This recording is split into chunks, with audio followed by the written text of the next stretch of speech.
بوی غلیظ و افزایش حشرات پس از پاروپاشی به زمین‌های کشت زندگی ساکنان دهه میرزاچول را سخت کرده است. باور که ایدستای پشرم مهمون نون نخورده. اوقات آوردم محصولاتی درونش را پشه بسیار است. وزارت مالیه تاجیکستان اعلام کرد که از ماه سپتامبر معاش کارمندان بودجوی را 15% بالا میبرد. ساکنان میگویند این کافی نیست. 1000 سوم با 150 سوم زیر میشه. خودش به 130 140 سوم. خلاص از زندگی نمیرسدیم. برنامه را با خبرها از تاجیکستان آغاز میکنیم. مقامات آژانسی آمار تاجیکستان گفتند که میزان مرگ و میر در نیم سال گذشته بیشتر شده است، ولی فوت به بیماری کووید 19 ربطی ندارد. نمایندگان آژانسی در این باره روز 30 ایول در یک نشست خبری صحبت کردند و خبرنگاران ما هم آنجا بودند. متخصصان میگویند که مرگ و میر ظاهرا از حساب کرونا ویروس زیاد شده است، ولی مقامات میخواهند مقیاس واقعی بیماری در تاجیکستان را پنهان دارند. گزارش امردین اولیموف. آژانسی آماری نزد ریاست جمهور گزارش می‌دهد که شماره مرگ و میر آدمان در نیم ساله اول زمان خروج پاندمیای کرونا ویروس در تاجیکستان در قیاس با سال گذشته بیشتر از 11% افزایش یافته است. فوت عمومی 18815 لیکن از سبب کووید وزارت کووید 19 چون که معلومات فوری هست و وزارت تندرستی و حفظ اجتماعی اهالی پیشنهاد میکند.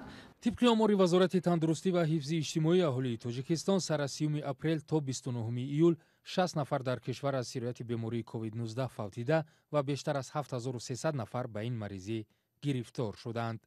طبیبان میگویند در آغاز پاندمیای کرونا ویروس در تاجیکستان که با علت کم بودن تست مریضان مانند به کووید 19 کم آزمایش می شدند و تعداد بزرگ اصلا به بیمارستان ها مراجعت نمی کردند، شماره گرفتاران و فوتیدگان می تواند خیلی بیشتر از آماری رسمی باشد. مرگ اگر 11% زیاد شده باشد تقریبا میشه حساب کرد که در ماه اگر سالانه 35000 آدم میمرده باشد، در 6 ماه اگر 11% زیاد شده باشد رسید. اما حسابای غیر رسمی تقریبا به همین حد هست. ما تقریبا 1500 تاجیکستان وجود کرونا ویروس را در کشور 30 اپریل اعلام کرد. تا آن زمان موردهای گرفتاری و مرگ و میر آدمان از بیماری‌های مانند به نشانه‌های کووید 19 آشکار شده بود و طبیبان اکثریت را به بیماری التهاب شش و دیگر مریضی‌ها نسبت می‌دادند. و در مقیاس جهان امروز تعداد گرفتاران بیماری کووید 19 از مرز 17 میلیون نفر هم گذشت. بر طبق گزارش ها کرونا ویروس نو که ماه دکبر در چین پیدا شد تا حال در سراسر جهان بیشتر از 660,000 نفر را کشته است. ساکنان ده میرزاچول کنار شهر دوشنبه از بوی غلیظ و افزایش مگس‌ها در محل زیستشان شکایت دارند. میگویند هوای پاک و تازه محلشان پس از آن غلیظ شد که صاحبکار در زمین‌های اطراف پاروی مرغ را پاشید. صاحبکار میگوید از این راه میخواهد حاصل زمین‌های کشت را بیشتر کند. همکارمان در شهر دوشنبه به این ده رفته عرض ساکنان و نظر جانب‌های دیگر را شنید. گزارش امردین اولیموف و سروینوزیر هولا. این ساکنان جماعت چوریاکوران میگویند یک صاحبکار برای گرفتن حاصل فراوان از زمین‌هایش ده‌ها تن اخلاد را به دهه آورده مردم را به تنگ آورده است. آنها میگویند بوی بد از یک طرف و از طرف دیگر جاری شدن اخلاد بر رودی که آبش را استعمال میکنند میتواند سبب بیماری شود. من اینجا با آوردن اخلاطی اكو بخشش برای گفتن اخلاطی آدمی زوتا من یک چیزی که شما ببینید کانالی که اینجا اوشم داریم مردمی آب می‌نوشند از همین آب اینا با گفتن تو رو بیاد من چشمم سیوم کنید این میگه یک خدام نی خونه ما فرزندو قریب 8 نفر ما همه اهل خودم فرزند مردم دیگه کردور نیستم. روستای میرزاچول در جماعت چوریاکوران در 8 کیلومتری دوشنبه جایگیر است و در این دهه بیشتر از 300 عائله زندگی میکنند. الخاص اسماعیل و ساکن دیگری دهه میگوید نمیداند از بوی بدی اخلاد شکایت کند یا از سیلای پشه ها. او میگوید ماشین های عظیمی که اخلاد را آوردند به خانه‌اش آسیب رسانیدند. دولانو را بازی خونم گذارونده ساده این خونه ها ما بیای بینی درون خونه ها کفیدگی درون اغلا کفیدگی آخی پگه من یکم چی آردم میکنه این مردک فایده شدیده زلال شده من رسونده من مهمون دارم باور که ایدستای پشرم مهمون نون من نخورده اوقات آوردم محصولات درونش را پشه بسیاره. аммо соҳибкор ибод давлатов дар як суҳбати телефонӣ ба радиои озодӣ шикояти сокинонро муболиға номид.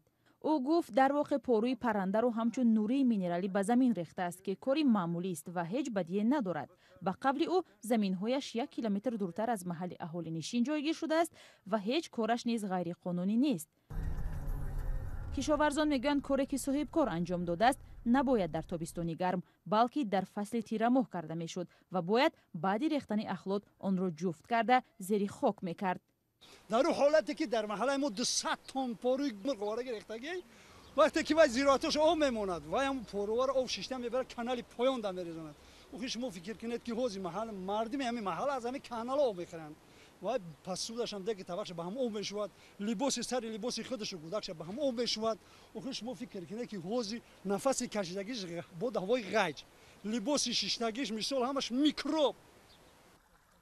масъулони ҷамоати чорякорон ба радиои озодӣ гуфтанд аз мушкили сокинон огоҳ ҳастанд ва барои бартараф кардани он талош доранд.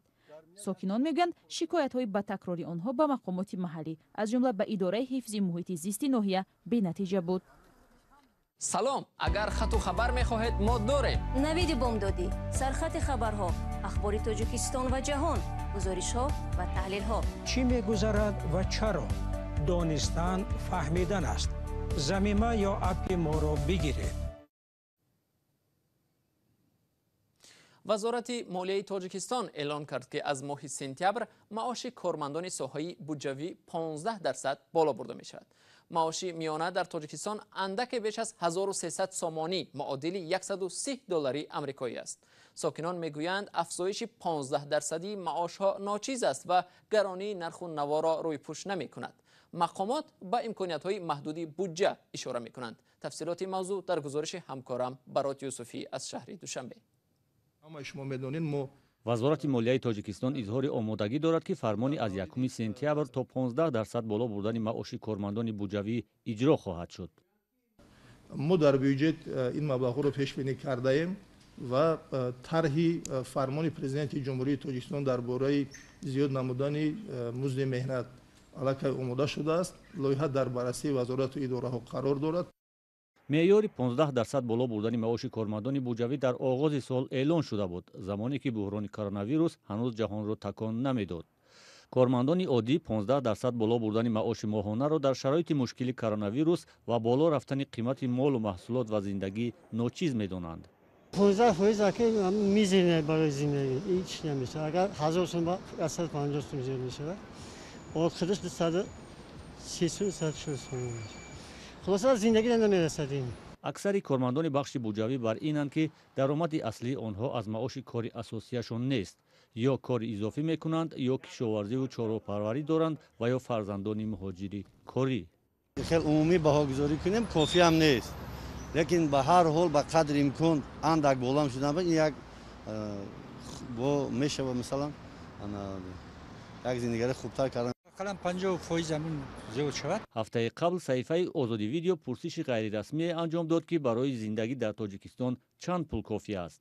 аз 31 000 нафаре ки овоз додаанд 85% 3000 сомонӣ барои зиндагӣ дар тоҷикистонро кофӣ медонанд. дар воқеъ пас аз хуруҷи коронавирус ва бастани марзҳо ҳукумати тоҷикистон гуфт ки мумкин аст имсол ба $400 миллион кӯмак ниёз пайдо кунад. президент эмомалӣ раҳмон дар номае ба раиси сандуқи байналмилалии пул вазъи иқтисоди тоҷикистонро хеле ногувор тасвир карда гуфт интиқоли пули муҳоҷирони кори аз русия 50% кам шуд. баъд аз муроҷиати ҳукумат ба созмонҳои байналмилалӣ баъзе аз ин ниҳодҳо ба тоҷикистон $10 миллион кӯмакҳои бебозгашт доданд. баъди бозгашти 32 узви ширкати низомии русии Вагнер дар Беларус, Александр Лукашенко президенти ин кишвар Русияро дар ниятҳои нопок ва ё ифлос муттаҳам кард ва аз раиси КГБ кишвар Валерий Вакулчук тақозо кард ки қазияро таҳқиқ кунад. аҷонсии давлатии Белта рӯзи 29 июл гуфт ки 32 узви хориҷии гурӯҳи Вагнер дар як осоишгоҳи наздики Минск баъди он боздошт шуданд ки мақомот дар бораи ба Беларус бо ҳадафи бесубот кардани вазъи ин кишвар ворид шудани беш аз 200 узви ширкат аз ҳисоби шаҳрвандони Русия хабар дарёфт карданд. Александр Лукашенко дар як ҷаласаи шӯрои амнияти Беларус дар Минск рӯзи 30 июл در این رابطه چنین گفت: من واکنش روس‌ها را دیدم. از حالا میگویند که بیگناهند و گویا ما خودمون آنها را به اینجا آوردیم. عیان است که باید وانمود کنند که نیت‌های افلاس نداشتند. شهروندان بازداشت شده روسیه در تحریضی عملهای تروریستی متهم میشوند. بلاروس در آستانه انتخابات پرزیدنتی قرار دارد. روز 9 آگوست در بلاروس انتخابات پرزیدنتی دایر می شود و الکساندر لوکاشنکو بار ششم نامزدی خود را به کرسی ریاست جمهوری پیشبری کرده است.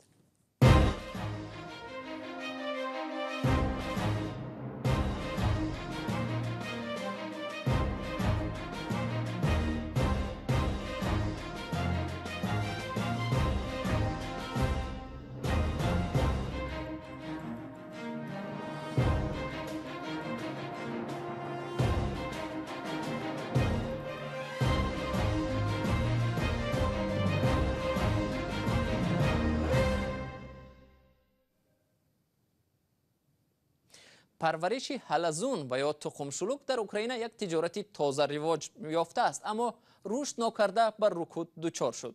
دوستداران گوشت تخم شلوغ های اوکراینی در فرانسه و اسپانیا هستند، اما بنابر پاندمی کرونا ویروس و بسته شدن مرزها صاحبکاران نمی توانند محصولات خود را به این کشورها صادرات کنند. چگونه پاندمی به پرورش حلزون ها در اوکراین ضربه زد؟ طاهری سفر گزارش می دهد. فروش این جانداران در اوکراین مثل حرکتشان شده است. سبب کرانتین و محدودیت ها است.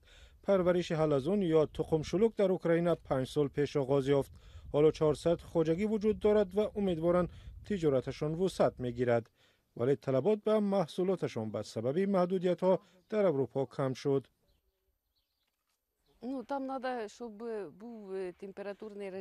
باید حرارت و رطوبت درست نگاه داشته شود. آنها خشکی و یا نمی زیاد را دوست نمی‌دارند. اگر به آب افتند غرق می‌شوند. سرگئی دانیلکوف فرمه چروا پروریش را به خواجگی پرورش این خزندگان تبدیل داد. او میگوید $65,000 زیان دید و حلزون ها در یخدان ها نابود شدند. پرورش حلزون خرج زیاد می‌خواهد. برای 40 تانه آن 40,000 یورو ضرور است. برای 70 تانه 70,000 یورو. ما نمی‌دانیم این خراجات ها کی برمیگردد و یا امسال برمیگردد.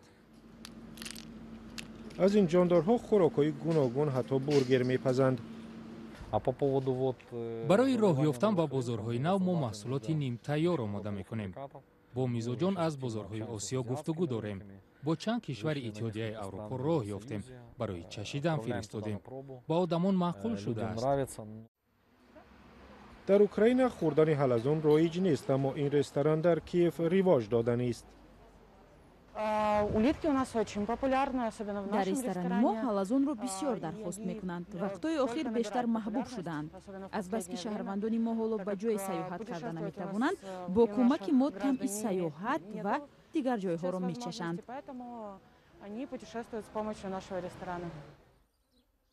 خواجگی‌های اوکراین سال گذشته به اروپا 250 تن حلزون فروختند. نقشه‌های بزرگتری داشتند ولی کم شدن طلبات برنامه‌هایشان را به مشکل روبرو کرده است. بینندگان ارجمند، وقتی برنامه اخبار آزادی اینجا به پایان میرسد. تشکر از شما که تا این لحظه ها ما را همراهی کردید. اخبار از این بیشتر را در سامانه رادیو آزادی www.azadi.org می توانید مطالعه کنید و در صحیفه آزادی ویدیو در شبکه اجتماعی یوتیوب ببینید. فردا صبحی بر وقت شما را در نوید بامدادی با خبرهای نو و تازه منتظریم. تا آن دم خدا نگهداری هر یکی شما باشد.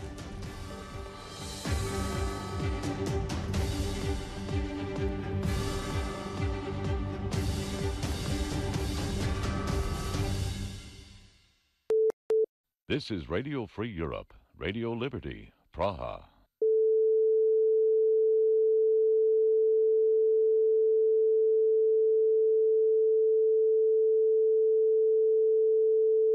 This is Radio Free Europe, Radio Liberty, Praha.